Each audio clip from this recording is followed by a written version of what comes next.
the industry did a multi-year study, and just to see who was most consistent, and my algorithm was tied for third. So you get this. That's something to hang on the wall. I got a nice trophy, but it's kind of nice. So you get a nerd from Oshkosh, right? Who's competing against Yahoo and ESPN, and so that's it's pretty fun. Awesome. I'm gonna take off my glasses. Can I hand those to you? Sure. Thank you so much. So they don't glare. Even though they say they don't have glare, they glare. All right. You just tell me when you're recording. I'm rolling. All right, 3, 2, 1. Hello, everybody. Delaney Brey here with Joe Dyken, the creator, the owner, the runner of fantasyfootballnerd.com. And I know fantasy football season is coming up. I've got a regular season championship to still hold on to coming up next. I need to take that Super Bowl next year. Yep. I got second place last year, so I'm looking forward to you to tell me and help me out fantasy football-wise. First off question, what's the biggest mistake people make? Well, first of all, I don't. That's a ton of pressure to put on someone right away. But we'll see if we're up to it. The number one mistake people take is I think they try to fill out the roster right away. Okay. Right. So you're making your draft, and then you're filling out all those positions. It's not necessary. There's plenty of opportunity, plenty of value later in the draft that you can find your backup players first before you go and pick a starter. Awesome. So you're telling me that I do it wrong because I do fill out my whole roster. I'm like, this is who I want, this is who I want, this is who I... And then, of course, it never ends up that way because somebody right before you takes them and then you're scrambling. Right. Oh. And injuries happen every week in the NFL. Yeah. So backing up some of your starters is paramount if you anticipate being in the Week 16 showdown in your league.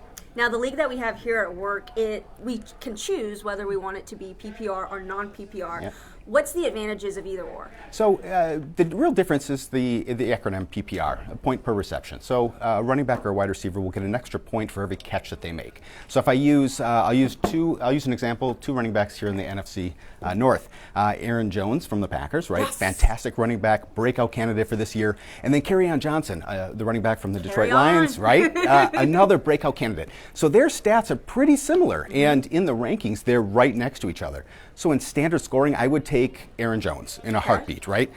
But if I'm in a PPR league, I'm probably going to take Kerryon Johnson because he's projected to have roughly 30-ish more catches. He's just more involved in the passing game. Okay. So that's 2 more points every single week that I'm going to get out of my running back position. So Kerryon Johnson valued a little bit more in that format. So if I'm in a PPR league and I'm looking at 2 running backs that are, like you're saying, Aaron Jones and Kerryon, and they've got similar stats running-wise, then I need to look at who that quarterback is. I need to look at what the offense is and the scheme and say, all right, PPR, Kerryon's going to get more throws and receptions than Aaron Jones. At the end of the day, it's whoever gets the most points, right? It's not who you're rooting for, it's who's going to put up the most points. And in that case, I absolutely want the guy who's going to give me the 2 extra every week. You know, it's funny you say that because I was thinking maybe that was the biggest mistake people make is they pick people who they like and people who are on their team.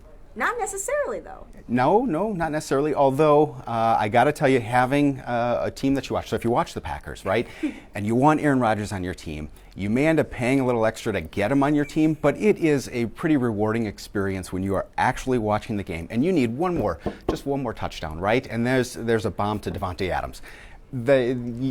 It's so much more satisfying to win like that. Absolutely. Well, sticking with Aaron Rodgers and that quarterback position, when is the earliest you should take a quarterback? All right, so some of the tips that I have for fantasy drafts, this is probably one of the bigger ones, and that is to wait on quarterbacks. Don't run out and get one. A lot of folks are very high on Patrick Mahomes, okay? And the guy had 50 touchdowns, right? Yes. Statistically, there's a regression coming there. He's not going to throw 50 touchdowns again. But if you follow the advice of Warren Buffett, you know the difference between price and value. Price is what you pay, value is what you get.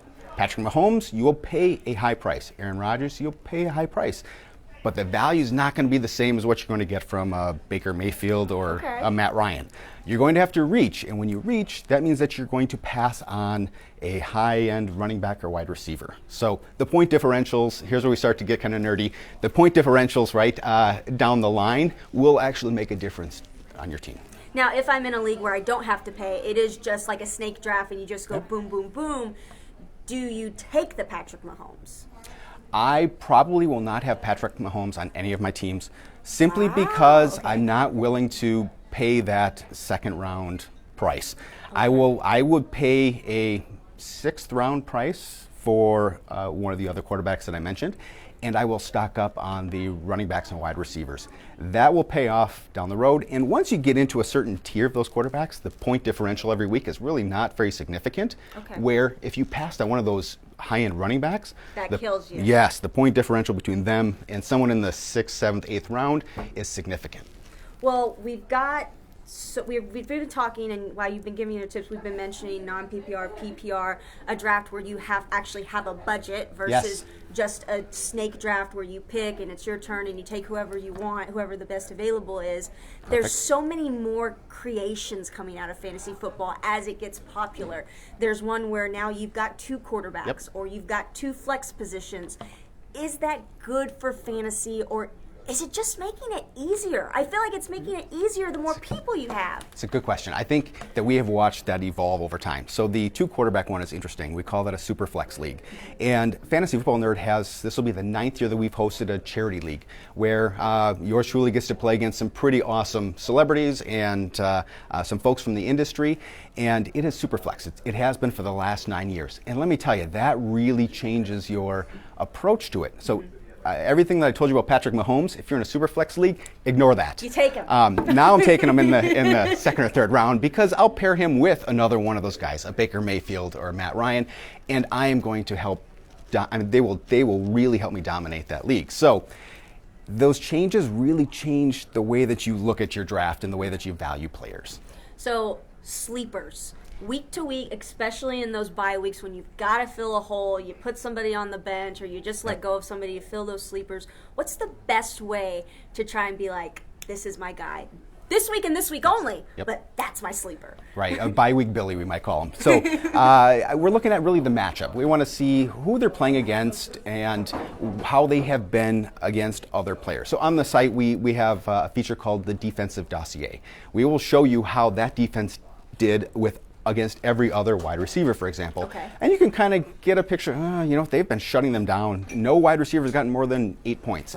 That's probably not a really good bye-week filler. Mm-hmm. We also have a lineup analyzer tool that will actually go out to your league, scour your waiver wire, bump it up against all of our projections, and we'll tell you, hey, here are 3 guys that you should consider over who you have right now. Awesome. The other thing is to watch injuries, right? Mm-hmm. You get one injury, and one injury is all it's going to take for a guy like Duke Johnson, who just came over into Houston. Mm-hmm. So Lamar Miller gets hurt. Duke Johnson's going to step up, and there is a fantastic handcuff that I would be targeting in your drafts.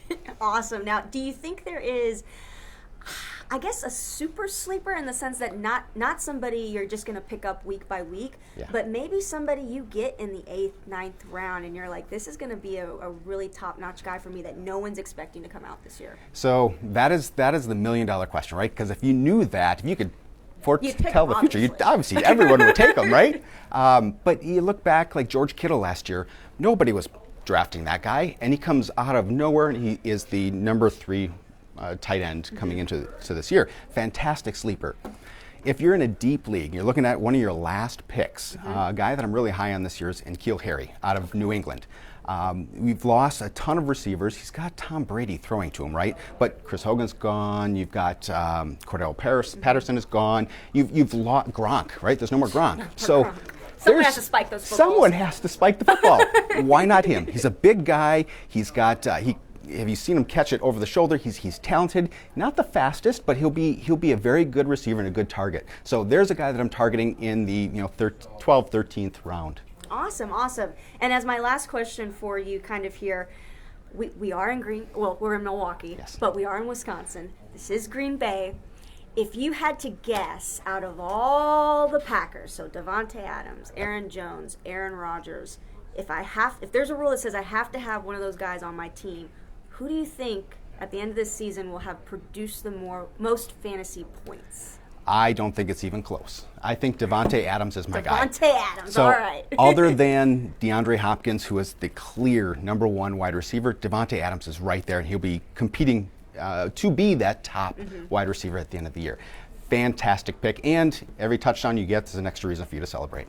Awesome. So you don't think that, I don't know, because people know he's the #1 receiver, you don't think that will hinder? He is an incredibly safe pick. He will go in the first round of every single draft this year.